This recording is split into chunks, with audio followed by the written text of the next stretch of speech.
వసుదేవసుతం దేవం కంసచాణూరమర్దనం దేవకీ పరమానందం కృష్ణం వందే జగద్గురుం. ఉద్ధవ గీతలోకి పునఃప్రవేశం.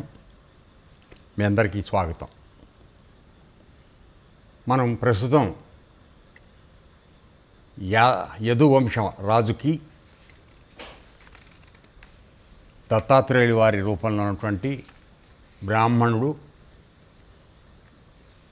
తాను వివిధ రకములైనటువంటి ప్రాణుల దగ్గర నుండి జ్ఞానాన్ని సముపార్జించానని, కాబట్టి వాళ్ళందరినీ నా గురువులుగా నేను అనుకుంటున్నాను అని చెప్పి ఆ వివరాలన్నీ చెప్పడంలో ఇప్పటి వరకు పంచభూతాలైనటువంటి భూమి, తర్వాత వాయువు, ఆకాశము, జలము, అగ్ని, ఇంతవరకు మనం వాటికి సంబంధించి ఏంటంటే వాటి దగ్గర నుంచి తను ఏ విధంగా జ్ఞానాన్ని సంపాదించానని, ఒక్కొక్క పంచభూతం దగ్గర ఏ విధంగా జ్ఞానాన్ని సంపాదించానటువంటి వివరాన్ని మనకి చెప్పడం జరిగింది. ఈరోజు మనం దాంట్లోకి వెళ్ళేటప్పటికీ ఈరోజు మొదట్లో చందమామ గురించి చెప్తున్నాడు.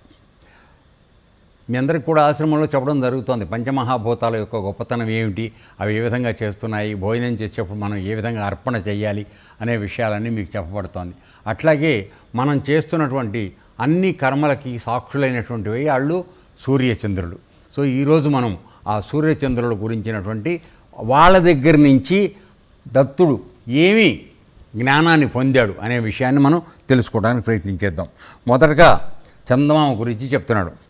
ఓ యయాతి కుమారా అంటే ఈ యదురాజు ఎవరైతే ఉన్నాడో యయాతి అనేటువంటి యాదవకుల సంబంధించిన ఆయన యొక్క కొడుకుట యయాతి కుమారా, చంద్రుని గతి విధానాలు ఎవరూ తెలుసుకోచాలరు. అంటే చంద్రుడి యొక్క గతి ఏమిటనేది ఎవరికి తెలియదు. కాల ప్రభావంతో చంద్రుడి యొక్క కళలు వృద్ధి కావడం, తరిగిపోవడం జరుగుతూ ఉంటుంది. కానీ చంద్రుడే, ఆయన పెరగడు తరగడు. ఇది రహస్యం. చూడండి, మనం అందరం కూడా చంద్రుడు మనకి కనపడడు. అంటే భూమి మనకు అడ్డం వచ్చినప్పుడు, లేక సూర్యుడు అడ్డం వచ్చినప్పుడు చంద్రుడు పూర్ణంగా కనపడడం, తగ్గుతూ రావడం, తర్వాత కొన్ని రోజులు పెరుగుతూ రావడం, ఇవి మనం చూస్తూ ఉంటాం.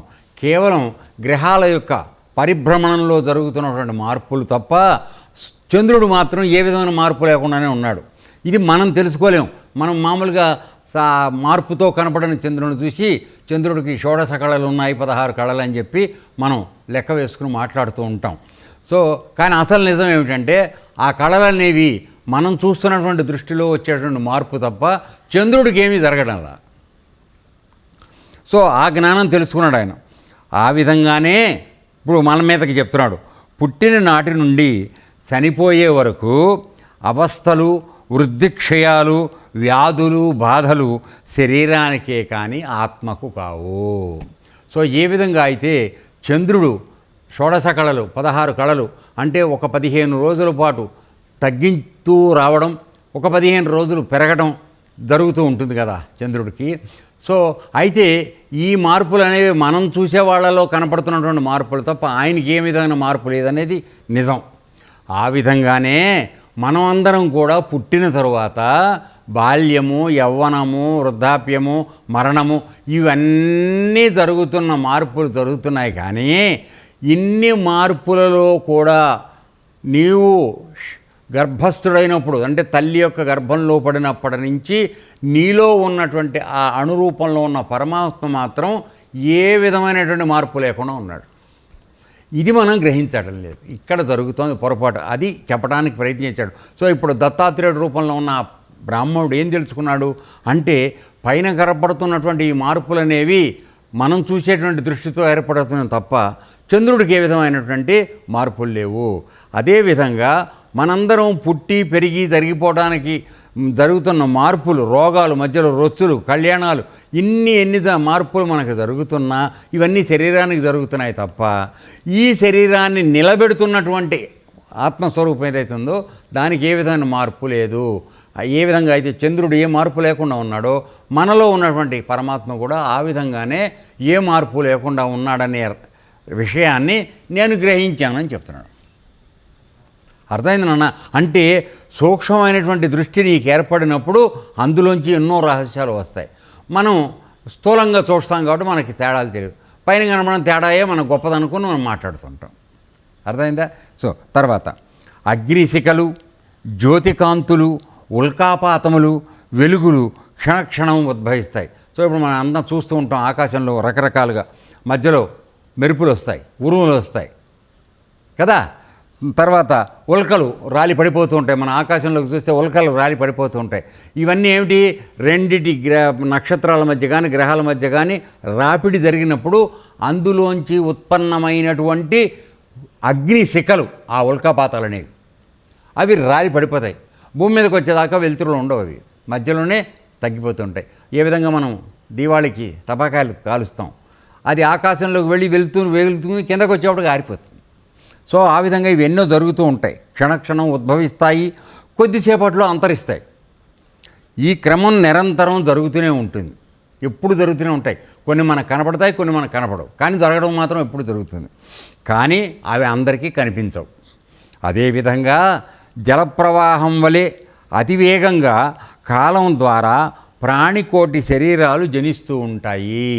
సో జలం అంటే మా జల ప్రవాహంలాగా, అంటే జలం ఎప్పుడు ప్రవహిస్తూ ఉంటుంది కదా, అదేవిధంగా మనం జన్మలు ఎత్తటం అనేది ఈ నీరు ప్రవహించినట్టుగా మనం ఎన్నో రకాల జన్మలు ఎత్తుతున్నాం, తిరిగిపోతున్నాం, ఎత్తుతున్నాం.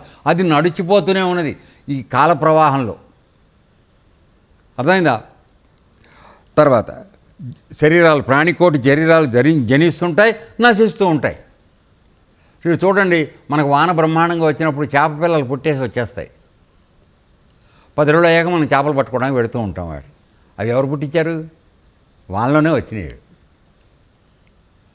సరే, మనం పట్టుకు తినేస్తే అవి నశించిపోతాయి. ఓకే, జనిస్తుంటాయి, నశిస్తుంటాయి. కానీ అజ్ఞానవశంగా జనులు గుర్తించట్లేదు. చంద్రుని గమనించి నేను స్థిరంగా ఉండడం నేర్చుకున్నాను. అంటే మార్పులు నాకు సంబంధించినంతవరకు లేవు, శరీరానికి మార్పులు వస్తున్నాయి. మనం పుట్టినప్పుడు ఎంత ఉన్నాను రా? మ్యాక్సిమం 12 అంగుళాలు, 1 అడుగు పొడుగు, అంతే కదా. ఇప్పుడు ఎంత ఉన్నాం? సరే, సుమారుగా 6 అడుగులు, లేదు 5 అడుగుల నుంచి 6 అడుగుల మధ్యలో పెరిగాం. అంటే ఇంత పెరుగుకుంటూ వచ్చాం శరీరం. ఇది అయిపోయిన తర్వాత ఏమవుతుంది? వంగిపోవడం నెమ్మదిగా స్టార్ట్ అవుతుంది. వృద్ధాప్యం వచ్చేప్పుడు తర్వాత డైరెక్ట్గా కాష్టానికి వెళ్ళిపోతాం. ఈ శరీరం కనపడకుండా అయిపోతుంది. కానీ ఇప్పుడు ఏమిటంటే, ఏ స్థితిలో ఉన్నా మన లోపల ఉన్నటువంటి పరమాత్మ ఏ మార్పు లేకుండా ఎలా ఉన్నాడో అదే విధంగా నువ్వు ఉండడం నేర్చుకోవాలి అని చెప్పడం నేను అక్కడ చంద్రుడిని చూసి నేర్చుకున్నానని చెప్తున్నాడు. ఓకే, అది నెక్స్ట్ సూర్యుడు.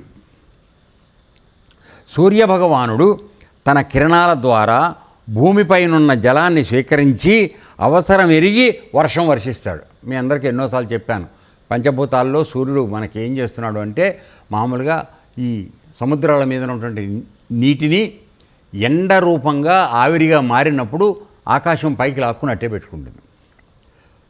మళ్ళీ ఆ వానాకాలం మనకు సమయం వచ్చేటప్పటికి, పదును సమయం వచ్చేటప్పటికి వాయువు వెళ్ళి చల్లటి శీతలమైన గాలులు వీచేపటికి ఆ గడ్డలుగా అక్కడ కూర్చున్నవన్నీ కరిగిపోయి వాన రూపంలో మనకు పడతాయి.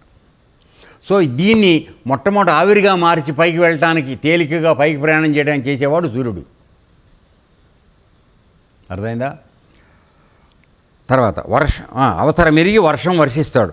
అందువల్ల భూమి ఫలవంతమై రాణిస్తుంది. సో మరి చెట్లు పెరుగుతాయి కదండి, ఇత్తులన్నీ నువ్వు పెట్టగానే ఫలిస్తాయి. ఎందుకని? ఎండ కొడుతుంది, తర్వాత నీళ్ళు వస్తాయి. ఈ రెండు కలిస్తేనే, ప్లస్ మైనస్, వేడి శీతలం రెండు కలిస్తేనే ప్రాణి ఉద్భవిస్తుంది.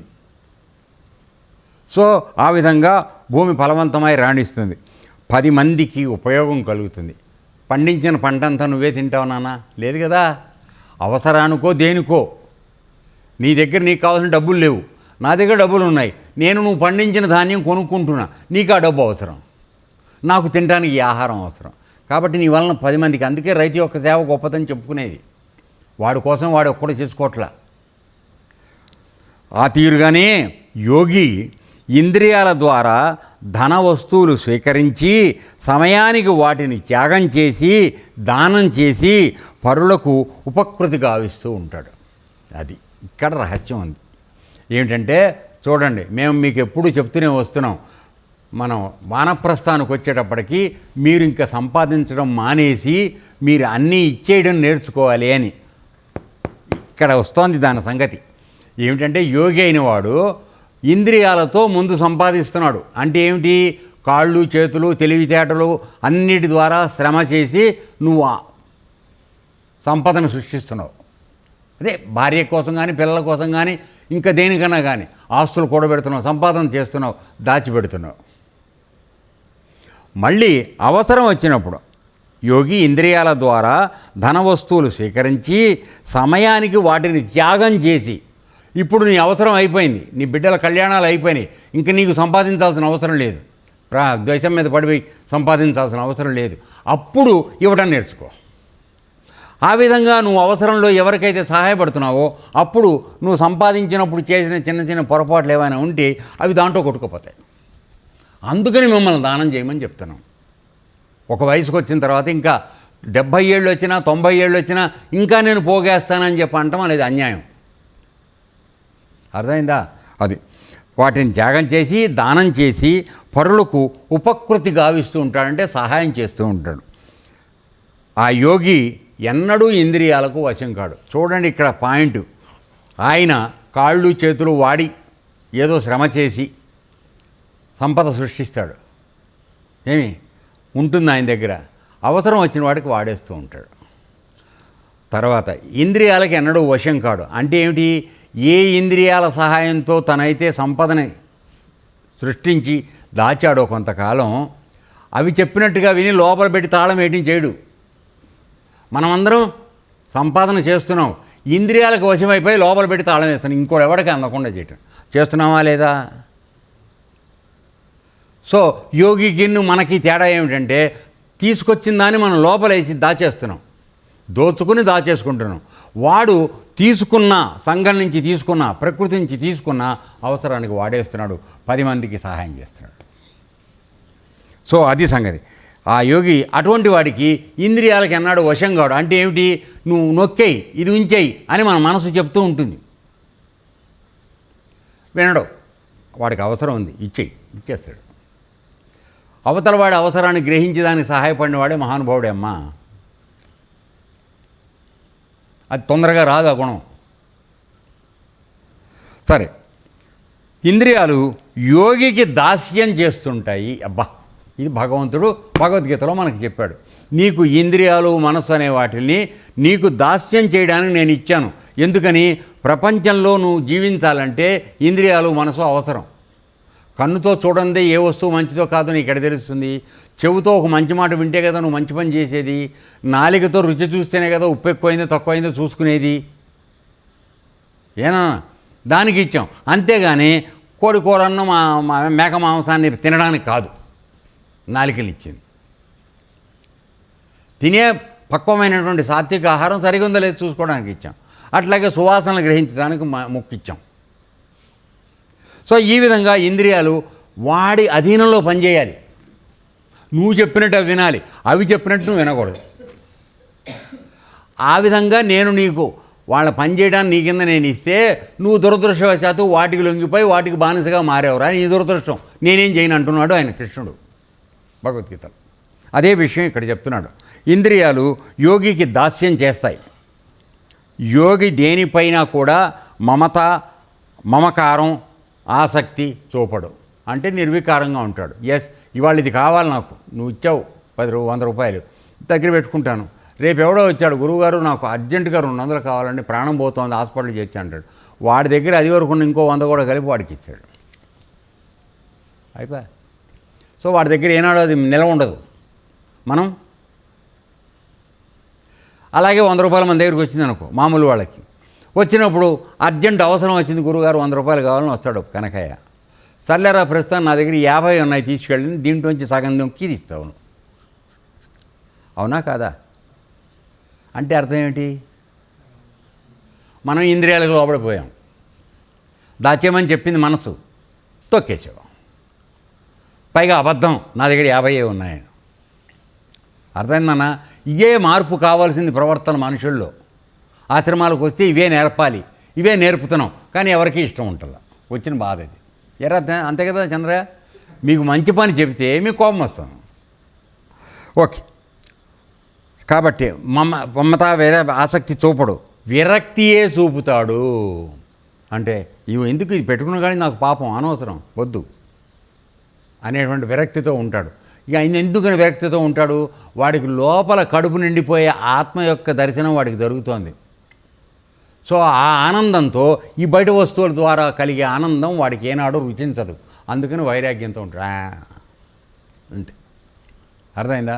సరే అది ఇప్పుడు స్థూల బుద్ధులకు వివిధ జలపాత్రలలో చిన్న చిన్న పెద్ద పెద్ద మడుగుల్లో సూర్యుడు ప్రతిబింబిస్తూ ఉంటాడు. సో స్థూల దృష్టి మనందరం చూస్తూనే ఉంటాం కదా. చూసినప్పుడు పొద్దున్నే 4 కుండలు నీళ్లు పెట్టింది అనుకో అహల్య, ఆ 4 కుండల్లోనూ సూర్యుడు కనపడతాడు. 4 సూర్యుడు కనపడతారు.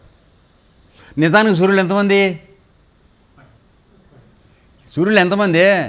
ఒకడే. కానీ నువ్వు పెట్టినటువంటి 4 కుండల్లో నీళ్లల్లో ప్రతిబింబిస్తున్నాడు 4 సూర్యుడుగా. సో అందుకని వాడు స్థూల బుద్ధులకు, అంటే స్థూలంగా కుండల్లో చూడటమే నువ్వు అలవాటు చేసుకున్నప్పుడు నలుగురుగా కనపడుతున్నాడు.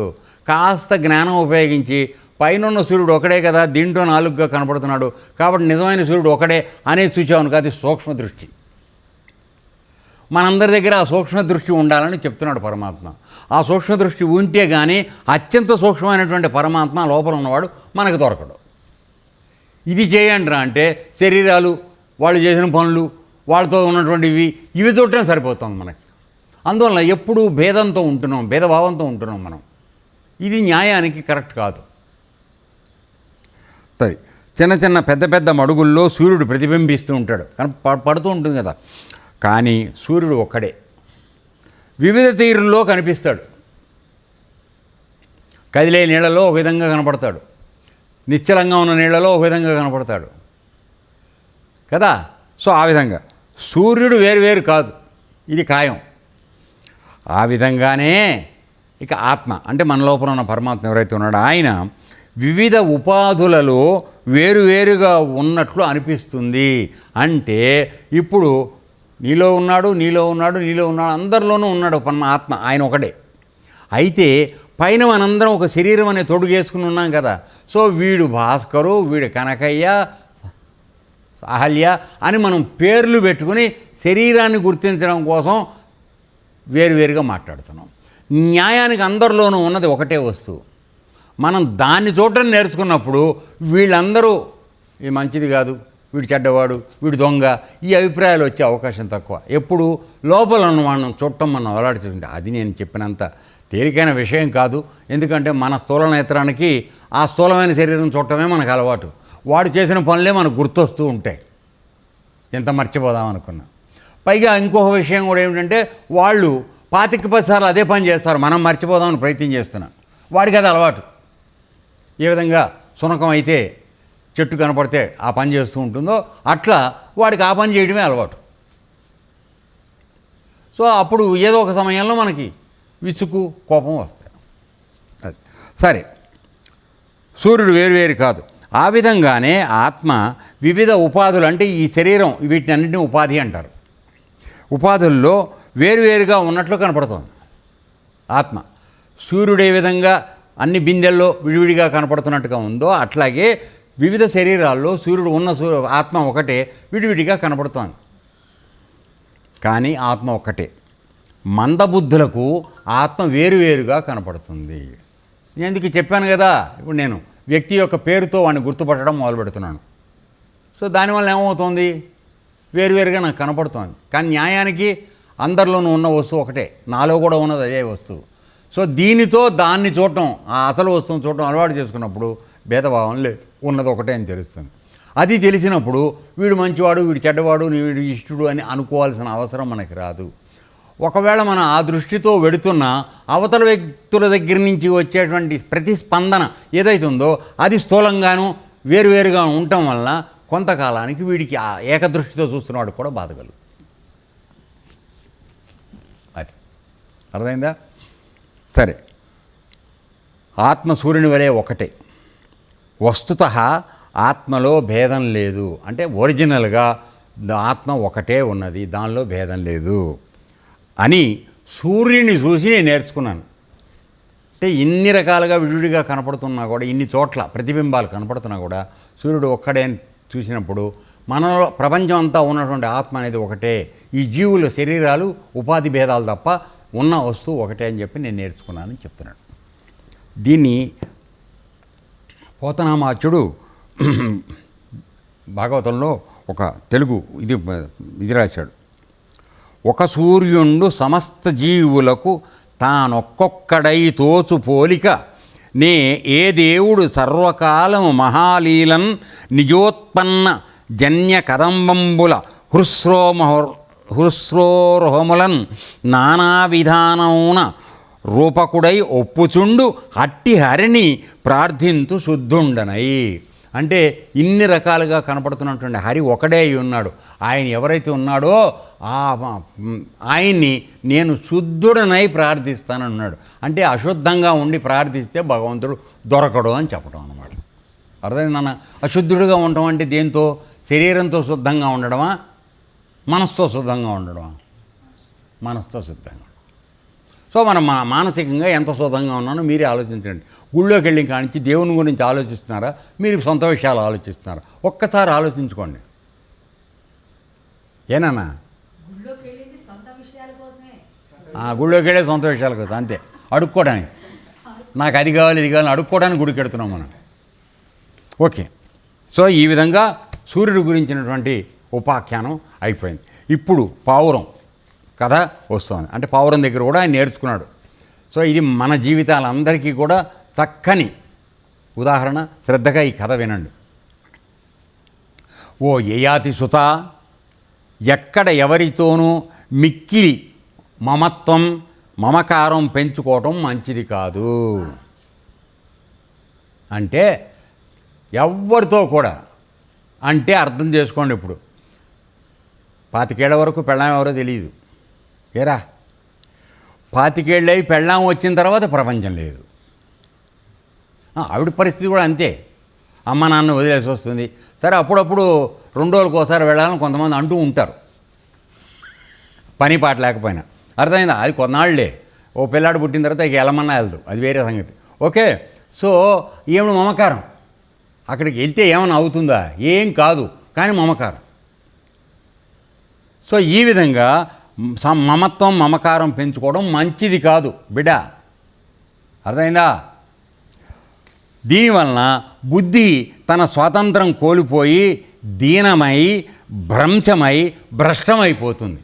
అంటే నువ్వు మాటిమాటికి అటు పరిగెడతా ఉంటే ఇక్కడ నువ్వు ఉండి ఈ పరిస్థితులకు అనుగుణంగా ప్రవర్తించడం నేర్చుకోకుండా నువ్వు ఎల్లప్పుడూ ఎవరో ఒకళ్ళ మీద బతుకుదామనే పరిస్థితికి వెళ్ళిపోతున్నావు.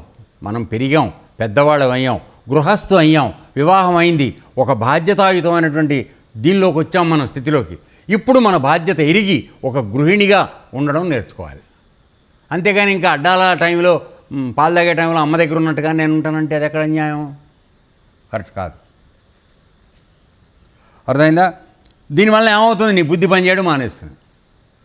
బుద్ధి పనిచేయడం మానేస్తే వచ్చేది ఏమిటి? వివాహమైనటువంటి అమ్మాయి పుట్టింటి వైపు ప్రతిసారి వెడితే ఏం జరుగుతుందంటే, భర్త వైపు కానీ భర్త యొక్క కుటుంబం వైపు కానీ ఆమెకి ఏ విధమైనటువంటి అనురాగము అనురక్తి ఆప్యాయత ఏర్పడదు. ఎందుకని అది చిన్నప్పుడు అక్కడ పుట్టొచ్చింది, అటువైపే గుంజుతుంది. కానీ నీ సంసారం కుదురు ఇక్కడ పెట్టారు తీసుకొచ్చి. ఈ వంశానికి నువ్వు పిల్లల్ని కొన్ని కనివ్వాలి, వంశాధారకుల్ని. ఆ బాధ్యత మర్చిపోయి అక్కడికి వెళ్ళిపోతానంటే ఇది కరెక్ట్ కాదు. ఇది అదే చెప్తున్నాడు వీడు. దానివల్ల ఏమవుతుంది? నీ యొక్క బుద్ధి దీనమైపోయి భ్రంశమైపోయి భ్రష్టమైపోతుంది. దీనికి ఉదాహరణగా ఒక పావురం సంగతి చెప్తాను, వినిపిస్తాను. పాపం పావురం ఎంత కష్టపడిందో చూడు అని చెప్పి దత్తాత్రేయులు వారు యదురాజుకి చెప్తున్నాడు. రాజా, ఒకానొక అడవిలో ఒక పావురం నివసిస్తుండేది. అది ఒక చెట్టు మీద గూడు కట్టుకుని ఉండసాగింది. అది తన చెలి పావురంతో చాలా సంవత్సరాలుగా ఒక గూటిలో కాపురం చేయసాగింది. ప్రతిసారి అమ్మ దగ్గరికి వెళ్ళా, అవి 2 కలిసి కాపురం చేసినాయి. అది తన చెలి పావురంతో చాలా సంవత్సరాలుగా ఒక గూటిలో కాపురం చేయసాగింది. ఆ 2 పావురాలు తన హృదయాలలో ఒకదానికొకటి ఎడల మరొకటి ప్రేమ వలపు పెంచుకోసాగాయి. భార్యాభర్తల సంబంధం ఇది. ఓకే, 2 ప్రేమగా కాపురం చేయసాగాయి. అవి కనులలో కనులు, శరీరంలో శరీరం, బుద్ధిలో బుద్ధి జోడించి మిక్కిలి ప్రేమగా అంటే 3 స్థాయిల్లో, స్థూల సూక్ష్మ కారణ శరీరాలు అన్నిటిలో కూడా వాళ్ళు ఒకటిగా జీవించడం మొదలుపెట్టారు. ఆ విధంగా మమేకం కావాలి భార్యాభర్త అన్నవాళ్ళు. అప్పుడు పరమాత్మ యొక్క ప్రేమ యొక్క విలువ మనకు తెలుస్తుంది. అర్థమైందా నాన్న? అందుకోసం పెట్టబడింది ఆ రహస్యం. ఓకే, అవి 2 స్నేహంగా కలిసిమెలిసి ఆ వృక్షాలపై ఒకే చోట కూర్చుంటూ, ఆడుతూ పాడుతూ, తింటూ తిరుగుతూ, నిద్రిస్తూ మేల్కొంటూ విహరిస్తున్నాయి. 2 మళ్ళీ ఎక్కడికి వెళ్ళటలా. ఓకే, రాజా, ఆడపావురం మీద మగపావురానికి మితిలేని వలపు. అది ఏమి అడిగితే వెంటనే ఎంత కష్టమైనా తెచ్చిపెడుతుంది మగపావురం. ఆడపావురం కూడా మగపావురం ఏది కోరితే అది నెరవేరుస్తూ ఉంటుంది. వాడు వద్దే వెళ్ళొద్దే అంటే వెళ్తానంటే అది కాదు. ఓకే, కొన్ని దినాలకు ఆడపావురం గర్భం దాల్చింది. ఇది అసలు కార్యక్రమం. ఓకే, మరికొన్ని దినాలకు అది గుడ్లు పెట్టింది. భగవానుని సంకల్పం వలన గుడ్లు చిట్లి పిల్లలు బయటికి వచ్చాయి. ఆ పిల్లల శరీరం బుల్లి కాళ్ళు, చిన్న రెక్కలు, ముక్కులు, కళ్ళు చాలా అందంగా, కోమలంగా, శుతిమెత్తగా, సుకుమారంగా, మనోహరంగా ఉండి వృద్ధి చెందసాగాయి. చిన్నపిల్లలతో మనకి ఎంత సంతోషంగా గడుస్తుంటుంది కదా. అన్ని కష్టాలు మర్చిపోతాం. భగవత్ స్వరూపం వాళ్ళ పిల్లలు. సో ఆ విధంగా ఈ పావురాలు 2 కూడా వాటి పిల్లల్ని చూసుకుని ఎంతో ఆనందంగా ఉండేవి. రాజా, పావురాలదంట పిల్లలను కన్నులలో ఒత్తులు వేసుకొని సాకుతున్నాయి. మనం కూడా అంతే కదన్న, ఎన్ని కష్టాలు పడిన పిల్లల కోసమే కదా. మిక్కిలి గారాబంగా అతి ప్రేమగా పెంచుతున్నాయి. ఆ పిల్లల తీయని మాటలు పలుకులు వింటూ పులకరించిపోతున్నాయి. కూనలు కేరింతాలు కొడుతూ చాలా సంతోషంగా ఉంటున్నాయి. వాటికి తల్లిదండ్రులు బాగా చూస్తుంటే అవి సంతోషంగానే ఉన్నాయి. పిల్లలు కూడా సదా సర్వదా ప్రసన్నంగా ఉంటున్నాయి. ఎక్కడ కోపతాపాలు లేవు ఎవరికిను. ఓకే, పిల్లలు తల్లి కడకు తండ్రి వద్దకు దూకి స్పర్శించి హర్షింపజేసి ఎగురుతూ వస్తూ పోతుంటే తల్లి తండ్రి పావురాళ్ళు ఆనందం అగ్నం అవుతున్నాయి. అంటే ఇక ఆనందంలో మునిగిపోతున్నాయి. ఆ పిల్లలు కాసేపు అమ్మ మీద ఎగురుతున్నాయి, కాసేపు తండ్రి మీద ఎగురుతున్నాయి. సో మరి ఇద్దరికీ సంతోషమే, పిల్లలు సంతోషపడుతున్నాయి. ఆ విధంగా ఉంది. ఆ పావురాళ్ళు విష్ణుమాయలో పడి ఇక్కడ వచ్చింది అసలు. ఇప్పుడు ఇంతవరకు బాగానే ఉంది. ఇప్పుడు భగవంతుడి యొక్క మాయ ప్రవేశిస్తోంది. మాయలో పడి పిల్లల మమకారంలో తల్లీనం కాసాగాయి. అంటే దానిలో లీనమైపోతున్నాయి వాటి మమకారంలో, పిల్లల మమకారంలో. ఆ పారావతాల హృదయాలు వాత్సల్యంలో మునిగి ఉన్నాయి. అంటే ఇక పిల్లల మీద వాత్సల్యం అంటే మాటల్లో చెప్పే పని లేదు, అంత ప్రేమ వాటి. అలా ఉన్నాయి పావురాలు 2 కూడా. పిల్లలను పోషించడంలో, ఆహార సంపాదనలో పడి ఈహపరలోక గతులను మరిచి సంతరిస్తున్నాయి. అంటే తర్వాత దేవుడు ఉంటాడు, చచ్చిపోయాక ఏమవ్వాలి, ఆ జ్ఞానం వాటికే ఉంటుందిరా, మనుషులకే లేదు. సో వాటికి తెలియదు. అందుకని అటువంటి దాని గురించి ఆలోచన లేకుండా పిల్లలు, సంసారం, వాటిని సాదుకోవటం, వాటిని సంతృప్తిగా ఉంచడం, పిల్లల్ని దాంట్లో పడి హాయిగా తిరుగుతున్నాయి. పిల్లలే లోకంగా బతుకుతున్నాయి.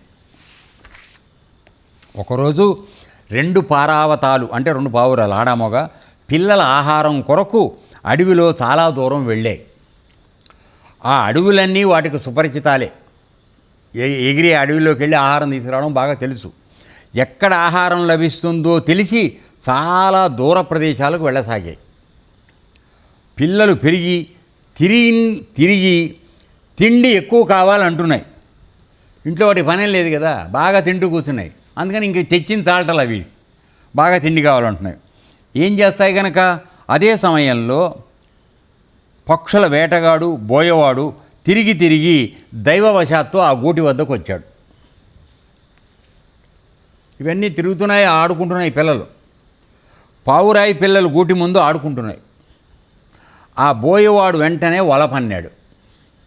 వలలో పిల్లలు పడిపోయినాయి. పెద్ద పావురాళ్ళు పిల్లలకై మేలిమైన ఆహారం తీసుకువచ్చేవి. రోజు మాదిరిగానే ఆ రోజు కూడా ఆహారం తీసుకుని గూటికి తిరిగి వచ్చాయి. ఆడపావురం తన పసికోనల తన వలపు కొండలు కుయ్ కుయ్ అంటూ వలలో చిక్కుబడి ఉండడం చూసింది. ఆహారం తీసుకొచ్చాడో కింద వలలో పడున్నాయి, కుయ్ కుయ్ అంటున్నాయి. కన్న తల్లి కడుపు చెరువైంది. ఒక్కసారి బావురుమంటూ పిల్లల దగ్గరకు వాలింది. అక్కడికి వెళ్ళి వాలింది. దైవమాయ విధివ్రాత వలన తల్లి పావురం ప్రేమ పాశంతో విలవలలాడసాగింది. పిల్లలు వలలో పడిపోయారని తెలియగానే మూర్ఛపోయింది, స్పృహ కోల్పోయింది. ఒళ్ళు తెలియక అది కూడా పిల్లల పైకి వెళ్ళి తాను కూడా ఆ వలలో చిక్కుకుపోయింది. ఆ పిల్లలని దగ్గరికి వెళ్ళిపోయి వలలో పడిపోయాని తెలియగానే మూర్ఛపోయింది, స్పృహ కోల్పోయింది. ఒళ్ళు తెలియక అది కూడా పిల్లల పైకి వెళ్ళి తాను కూడా వలలో చిక్కుకుపోయింది. పోతుపావురం తన పిల్లలు వలలో చిక్కటం, ప్రియురాలైన పెంటి పావురం అంటే ఆడపావురం స్పృహ కోల్పోయి ఆ వలలో చిక్కిపోవడం, వలలోని చిక్కిపోవడం గమనించి మిక్కిలి దుఃఖించసాగింది. దాని దశ మిక్కిలి దయనీయంగా ఉంది. నేను అభాగ్యుడను, నా కుటుంబం సర్వం నాశనం అయిపోయింది. అయ్యో అయ్యో నాదేముంది, నా బ్రతికెందుకు, నా ఆశలన్నీ అడియాసలయ్యాయి. ధర్మ అర్థ కామ సహితమైనటువంటి నా గృహస్థ జీవితం కూలిపోయింది. నా ప్రియురాలు, నా ప్రాణసఖి, నా ఇష్టదేవత నా మాట మన్నించి గౌరవించేది, నేను చెప్పినట్లు నడుచుకునేది, అన్ని విధాలా నాకు యోగ్యురాలు. అయ్యో నా ఇల్లు శూన్యం చేసి నన్ను ఈ పాడు గూటిలో వదిలి వెళ్ళిపోయింది. ఈ గూడి ఒంటరిగా ఉంది, గుడిలో ఎవ్వరు లేరు. ఆ గూటిలో పక్షి గూడిలో పిల్లలతో పాటు సుఖంగా స్వర్గానికి వెళ్ళింది అనుకుంటోంది ఇది మగపావురం. నా పిల్లలు పోయారు, నా భార్య పోయింది, ఇక ఈ ప్రపంచంతో నాకు పనే ఉంది. విధుర జీవనం, వియోగ జీవనం, విలాప జీవనం, వ్యధా జీవనం నాకేలా? నేనే ఆశతో జీవించి ఏమి సాధించేది అని పరిపరి విధాల తలబాదుకుని ఏడవసాగింది మగపావురం. అంతటా పిల్లలు వలలో కొట్టుకుంటూ గిలగల్లాడుతూ ఉన్నాయి. అవి మృత్యుముఖంలో ఉన్నాయి. అది చూస్తూనే పోతుపావురం బుద్ధి మొద్దుబారి వలలోకి వెళ్ళి పడిపోయింది. ఇది కూడా పడిపోయింది. సో మొత్తం కుటుంబం అంతా ఆ వలలో పడిపోయింది. ఆ కిరాతకుడు ఆ పావురాళ్లను సంతోషంగా మూటకట్టుకుని నేడు మంచి భోజనం దొరికింది అని తృప్తిగా గృహోన్ముఖుడు అయ్యాడు. ఏవం కుటుంబ్య శాంతాత్మ ద్వంద్వారామ పతిత్రవత్ పుణ్యన్ కుటుంబం కుషణ సానుబంధో వసీదతి. రాజా, కుటుంబీకులు, ఇక మన విషయానికి వస్తాం. కుటుంబీకులు విషయాలలో భార్యాపుత్ర అనురాగాలలో సుఖం ఉందనుకుని కుటుంబ పోషణలోనే సర్వం మరచి తన్మయులైన వారికి శాంతి లభించదు. అట్టివారు పావురాల వలె కష్టాలలో పడి చనిపోతారు. మనుష్య శరీరం ముక్తిద్వారం వంటిది. అంటే భగవంతుడిని తెలుసుకోవడానికి నీకు పెట్టబడినటువంటి ఒక పెద్ద గేటు, భగవంతుడి దగ్గరికి వెళ్ళటానికి. అది మానేసి వెనక్కి తిరిగి పెళ్ళాము పిల్లలని నీలాగా జన్మకొచ్చిన ఇంకోళ్ళతో కలిసి నువ్వేదో చేద్దాం అనుకుంటే ఆ ముక్తి ద్వారాన్ని ఎన్నడూ నువ్వు వాడుకునే అవకాశం రావటల్లా. అది తెరిచి నిన్న ఆ ముక్తి ద్వారం లోపలికి తోద్దామని ప్రయత్నం చేసే గురువుల్ని నిందిస్తున్నారు, మోసాలు చేస్తున్నారు. వాడు చింతించని క్షణం లేకుండా చేస్తున్నారు. అటువంటి దుర్మార్గానికి దౌర్భాగ్యానికి లోబడిపోతున్నారు ప్రజలు. మంచి చెప్పేవాడు పనికి రాకుండా అయిపోతున్నారు. ఇప్పుడు కథ ఏమనండి చెప్తాను ఇప్పుడు. కాబట్టి మనుష్య శరీరం ముక్తి ద్వారం వంటిది. అట్టిది పొంది పావురం వలె సంసారంలో పడిపోవడం దురదృష్టం. స్వర్గం నుండి జారిపోతున్నారు మూర్ఖులు. ఆరూఢచ్యుతులవుతున్నారు. ఆరూఢులు అంటే ఏమిటంటే యోగంలో ఒక స్థాయికి వచ్చి మామూలుగా గుర్రం ఎక్కిన వాడిని ఆరూఢుడు అంటారు.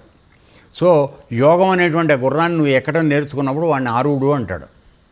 అటువంటి నిన్ను భగవంతుడు ఆయన్ని చేరడానికి కావలసిన శరీరం ఇచ్చి గుర్రం లాంటి పని చేసే మనసును నీ అధీనంలో పెట్టుకుని నన్ను చేరరా నీకు ఇస్తే ఆ గుర్రాన్ని వాడుకోవడం చేతగాక దాని నుంచి గుర్రం మించి పడిపోతున్నావు నువ్వు.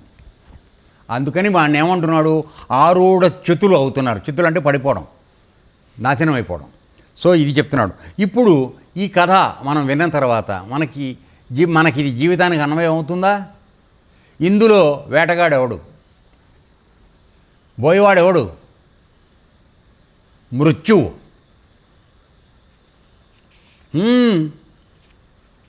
వల వేస్తోంది, దాంట్లో పడిపోతున్నాం మనం, కట్టి మూట కట్టి లాక్కెళ్ళిపోతున్నాడు. అందుకని అమ్మగారు చెప్పే కఠోపనిషత్తులో యమధర్మరాజు చెప్తున్నాడు, బుద్ధి లేని వాళ్ళు మాటి మాటికి నా చేతికి చిక్కుతూ ఉంటారు అని చెప్పాడు. ఏమండి అంటే అర్థం ఏమిటి? నువ్వు ఎన్నిసార్లు పుట్టినా, ఎన్నిసార్లు జీవించినా, ఎన్నిసార్లు చచ్చిపోయినా మాటి మాటికి అదే తప్పు చేస్తున్నాం, మళ్ళీ ఆయన దగ్గరికే పెడుతున్నాం. ఆయన నుంచి దూరం అయ్యే పరిస్థితి మనకు తెలియటల్లా. ఆ మృత్యుదేవత చేతిలో పడిపోయి నాది పోయింది, కుటుంబం పోయింది, పిల్లలు పోయారు, అవి పోయారు, ఇవి పోయారని ఏడుస్తున్నావు. నిజానికి అవి పోని వాళ్ళు కూడా ఆస్తులు పోయినాయి అని ఏడ్చేవాళ్ళు, ఎరా సంపాదించింది చాలలేదని ఏడ్చేవాళ్ళు, ఇంకా మోసం చేయడానికి ఎవరు దొరకలేదని ఏడ్చేవాళ్ళు, గురువుని మోసం చేయడం కుదరకపోతే ఏడ్చేవాళ్ళు, ఈ రకరకాలు. ఆఖరికి అందరూ కలిసి యమధర్మరాజు చేతిలో మాత్రం పడకుండా పోవట్లేదు. దయచేసి ఇది గుర్తుపెట్టుకోండి. పావురం కథ మనకి తెలియపరచడం. సరే, నెక్స్ట్ దాంట్లోకి వెళ్దాం. కొండ చిలువ, అజగరం అంటారు. చూడు, ఇక్కడికి వచ్చేటప్పటికి ఆయన ఏమి అడ్రస్ చేస్తున్నాడు కదా, ఓ నహుషాత్మజ అంటే అమ్మగారు మొన్నే చెప్పింది, మరి ఎక్కడ చెప్పిందో గుర్తులేదు. అక్కడ చెప్పింది, ఇక్కడ చెప్పింది, పౌర్ణమిలో చెప్పాం.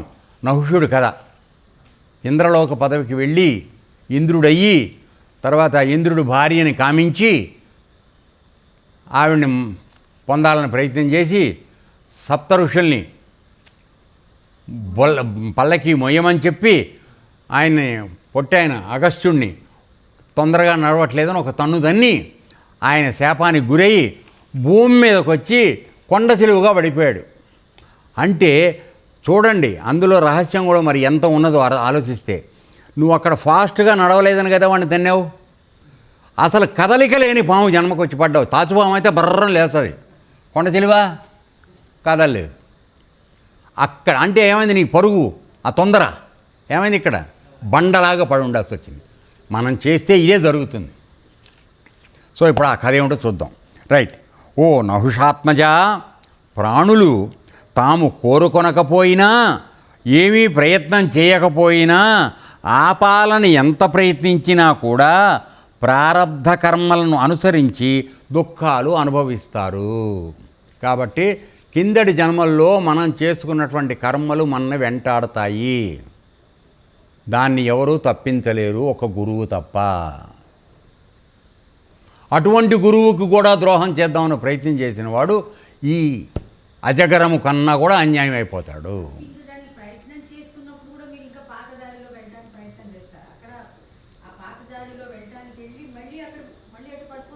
అంతే. ఎంత మార్గానికి తీసుకెళ్ళి పైకి తోద్దామని ప్రయత్నం చేస్తున్నా ఈ కొండ చెలువులాగా, నహుషుడులాగా కింద దారి పడిపోయి చలనం లేని పాము చర్మంలోకి వెళ్ళిపోతున్నారు. ఏం చేద్దాం? అదే చెప్తున్నాడు చూడండి. ఎంత ప్రయత్నించినా, తర్వాత ఒకవేళ ప్రయత్నం చేసినా చేయకపోయినా, ఆపాలని ప్రయత్నించినా ప్రారబ్ధ కర్మలను అనుసరించి దుఃఖాలు అనుభవిస్తారు. ఆ ప్రాణులు స్వర్గంలో ఉన్నా నరకంలో ఉన్నా ఇవి తప్పవు. అంటే యజ్ఞాలు చేశాను కదా, నేను స్వర్గానికి వెడదామని అనుకుంటున్నావేమో, అక్కడికి వెళ్ళా మళ్ళీ ఇక్కడికి రావాల్సిందే. వెళ్ళాడు కదా నహుషుడు పైకి, స్వర్గానికి వెళ్ళాడు కదరా అయ్యా. ఇంద్రుడు పెళ్ళాన్ని చెరబట్టాలని వెళ్ళాడు. స్వర్గలోకం నుంచి ఎక్కడికి వచ్చాడు? భూలోకంలో కొండ చిలువ పాము రూపంలో వచ్చి కింద పడ్డాడు. మన పని కూడా అంతే. అందుకే వాడు చెప్తున్నాడు, ఆ ప్రాణులు స్వర్గంలో ఉన్నా నరకంలో ఉన్నా ఇవి తప్పవు. ఇంద్రియ సుఖాలు కూడా ఇలానే ప్రాప్తమవుతూ ఉంటాయి. సో మనకున్నటువంటి ఈ ఇంద్రియాల ద్వారా సుఖాలు పొందాలని ప్రయత్నం చేస్తున్నాం కదా, వాటి ద్వారా పొందే సుఖాలు మన్ని ఆ గోతిలో దిప్పేది మాత్రం జరగటం ఖాయం అని చెప్తున్నాను. కనుక సుఖదుఖాల రహస్యం తెలుసుకోవాలి అనుకునే బుద్ధిమంతుడు వీటిని గురించి ఏ విధమైన ప్రయత్నం చేయకుండా ఉండగలగడం నేర్చుకోవాలి. అంటే సుఖదుఖాల రహస్యం తెలుసుకోవడం అంటే ఏమిటి? నువ్వు మంచి పని చేస్తే సుఖం కలుగుతుంది, ఏమండి? కానీ అది కొంతకాలమే, అంతే కదమ్మా. సుఖం ఎప్పుడు ఉంటుందా? నీకు ఉండదు కదా. తర్వాత కష్టం, పాపం చేస్తే కష్టం వస్తుంది. కష్టం కూడా ఎప్పుడు ఉండదు, కొంతకాలానికి అది కూడా అయిపోతుంది. కాబట్టి ఈ రెండు మనం చేసుకున్న ప్రారంధ కల్పనల వల్ల మనకు వచ్చేవి అని ఆ రహస్యం ఎవడైతే తెలుసుకుంటున్నాడో అటువంటి బుద్ధిమంతుడు ఆ సుఖదుఖాల కోసం ఏం ప్రయత్నం చేయకుండా ఊరికే ఉండడం నేర్చుకుంటాడు. అంటే ఏమిటి? ఇంద్రియాల వెనకాల పరిగెత్తి అది కావాలని ఇది కావాలని చేయకుండా ఉంటాడు. తర్వాత పుణ్యం కావాలని నేను స్వర్గానికి వెళ్తాను అని చెప్పి యజ్ఞ యాగాదులు చేయడు. ఉన్నంతలో నువ్వు సరైన మార్గంలో నిజాయితీగా బతకడం నేర్చుకుంటాడు, నిశ్చలంగా ఉండడం నేర్చుకుంటాడు. ఆ విధంగా చేస్తాడు. అడగకుండా కోరకుండా అనాయాసంగా ప్రాప్తించిన మాడిన రొట్టె ముక్క కానీ లేక మధురతర పదార్థం కానీ అధికంగా కానీ అల్పంగా కానీ మహాదేవ ప్రసాదం అని భావించి ధీరుడు అజగరం అంటే కొండచిలువ వలె దానిని భుజించి జీవనం గడపడం మంచిది. సో నువ్వు నాకు ఇదేనా, ఇది పెట్టినావా, ఇదేంది, అది కావాలి అని అనద్దు. ఏది అందిందో అది తీసుకుని ఆ పూటకి సంతృప్తి పడిపో. అది నేర్చుకున్నప్పుడు నీ కోరికలు లేవు. ఒక్కరోజు కోడి కొనరాకపోయాడు మీ ఆయన అనుకుందాం. సరే నువ్వు మామూలుగా వంకాయ కూర ఉండేవు, చెయ్యి ఏం చికెన్ లేదా, చెవు వద్దు అన్నం అని కొట్టాడనుకో, వాడు అధోగతికి వెళ్ళిపోతాడు. అది ఎందుకు చేయలేకపోయిందో నువ్వు తెలుసుకోవాలి కదా. కనీసం ఆ జ్ఞానం కూడా లేదు. అంటే వాడు చికెన్ తింటేనే వాడు అన్నం తిన్నట్టు. ఏనన్నా అవునా కాదా? జరుగుతుందా లేదా? కాబట్టి అందింది తీసుకుని ఇప్పుడు అది మామూలు అదే కదా కొండచెలువ అంతే. కొన్ని రోజుల పాటు దానికి ఆహారం ఉండదు, అట్లా పడుకుని ఉంటుంది అంతే. ఏం కదలలేదు అది. ప్రతి చోటకి టిట్టాన్ని వెళ్ళి తెచ్చుకునే అవకాశం లేదు, అది కదలలేదు. పెద్ద భారీ శరీరం దాన్ని. అందుకని ఏదన్నా వస్తే దాన్ని వేసుకుంటుంది, కూర్చుంటుంది, తిని 4 రోజులు ఉండబోతే మానేస్తుంది, నో ప్రాబ్లం. వచ్చిన రోజు ఫుల్గా తినేస్తుంది అంతే. సో ఇక్కడ అదే చెప్తున్నాడు. ఏది దొరికినా అధికంగా కానీ అల్పంగా కానీ, బాగా ఇంత దొరికినా మహాదేవ ప్రసాదం అని భావించి ధీరుడు అజగరంలాగా దానిని భుజించి జీవనం గడపడం మంచిది. లోకంపై ఉదాసీనంగా ఉండటం ఉత్తమం. అంటే నాకు అది ఉంటే బాగుంటుంది, ఇది ఉంటే బాగుంటుంది అని అనుకోకుండా ఇవాళకి అందింది పరమాత్మ చాలు అనుకునే బుద్ధితో ఉండడం సంతృప్తిగా, అది మంచి పద్ధతి అని చెప్తున్నాడు. ఒకవేళ భోజనం ఒక దినం లభించకపోయినప్పుడు ప్రారబ్ధగా భావించి ఏ విధమైన ప్రయత్నం చేయకుండా ఉండాలి. ఇవాళ ఆహారం దొరకల, సరే వెంటనే పక్క ఇంటికి వెళ్ళి కోడిని దొంగిలించి తీసుకొద్దామనే ప్రయత్నం చేయకూడదు. లేకపోతే వాళ్ళు ఏంటో బియ్యం డబ్బాలోంచి 2 డబ్బాలు బియ్యం ఎత్తుకొద్దామని ఆలోచించకూడదు. ఇవాళ దొరకలేదు, నా కర్మ ఇది, ఇవాళ ఉపవాసం ఉండాలి, మంచినీళ్ళు తాగి ఉండిపోతాను అనుకుని ఉండగలిగిన వాడు ఇప్పుడు ఆ కొండ చిలువలాగా అన్ని పరిస్థితుల్లోనూ సమానంగా ఉండడం అలవాటు అవుతుంది. అది తర్వాత ఏ విధమైన ప్రయత్నము చేయకుండా ఉండాలి. ఎన్ని రోజులైనా ఉపవాసాలు ఉండాలి. అలా ఉపవాసాలు ఉన్నప్పుడే కదరా నాయన కుచేలుడు భార్య ఏడ్చి నువ్వు నేనంటే తట్టుకుంటున్నాము, ఆహారం లేకపోయినా కడుపు మాడుచుకుని పిల్లలు ఆకలికి తట్టుకోలేక ఏడుస్తున్నారయ్యా. అంత పెద్ద కృష్ణుడి దగ్గర వాడితో పాటు చదువుకున్నానని చెప్పావు, కనీసం వెళ్ళి వాడి దగ్గర ఒక ఆవు పాలిచ్చే ఆవునన్నా తీసుకురావచ్చు కదా, ఈ మాత్రం కూడా చేయవా? పిల్లలు చచ్చిపోయేటట్టున్నారు కదా, మరి పిల్లల్ని కన్న తర్వాత నీ బాధ్యత ఏమిటి అని అన్నప్పుడు కదా ఆయన బయలుదేరతాడు. అప్పటి వరకు ఆయన ఉపవాసాలకు కూడా ఉండడానికి సిద్ధపడ్డాడు. అది ఇప్పుడు ఇక్కడ పాయింట్ మనకి. సో ఒకరోజు జరగలేదని ఏడవకండి, ఆచరణలో తక్కువైపోయిందని ఏడవకండి, ఇదేనా పెట్టేదని. అర్థమైందా? ఓకే. సో ఎన్ని రోజులైనా ఉపవాసాలు ఉండాలి. అజగరం వలె యోగి ప్రారబ్ధానుసారం ప్రాప్తించిన పదార్థంతో తృప్తి చెందాలి. ఏది దొరికితే అది తీసుకుని కృష్ణ నీ మహాప్రసాదం అనుకుని తిను. యోగి శరీరంలో మనోబలం, ఇంద్రియ బలం, దేహబలం 3 ఉన్నా సరే చేష్టలేమి చేయకుండా ఉండాలి. అంటే ఇప్పుడు నువ్వు యోగం చేసావు కనుక బాగా తొందరగా పరిగెత్తగలవు, అది చేయగలవు, ఇది చేయగలవు, గోడలు ఎక్కి దూకేసి పక్కన ఆశ్రమంలో ఎత్తుకేయగలగలవు. నువ్వు యోగం చేస్తావు కనుక బాగా శరీర బలం ఉంది ఏనన్నా, అయినా సరే వాటిని వాడకూడదు. ఎందుకని? నీకు మామూలు తోవలో నీకు ఆహారం దొరకలే కాబట్టి నువ్వు ఉండాల్సింది అట్లా. అంతేగాని వీటిని వాడుకుని తప్పు పని చేయొద్దు, అది చెప్పేది. నిద్ర లేకపోయినా కూడా పడుకునే ఉండాలి. ఆకలి వేస్తుంటే నిద్ర పట్టదు కదరా అయ్యా, బాగా తొక్కితేనే కదా నిద్ర వచ్చేది తొందరగా మనకి. సో ఆకలి వేస్తుంది కాబట్టి నిద్ర పట్టదు, అయినా సరే పడుకునే ఉండు. ఎందుకని? లేచి ఇంకో చోటికి వెళ్ళి ఎంపర్లు ఆడుకుని ఏదో ఒకటి తెచ్చుకోవడానికి ప్రయత్నం చేయొద్దు. ఇవాళకి నాకు లేదు అంతే, పడుకుని ఉండు. కర్మేంద్రియాలతో కూడా ఏ పని చెయ్యరాదు.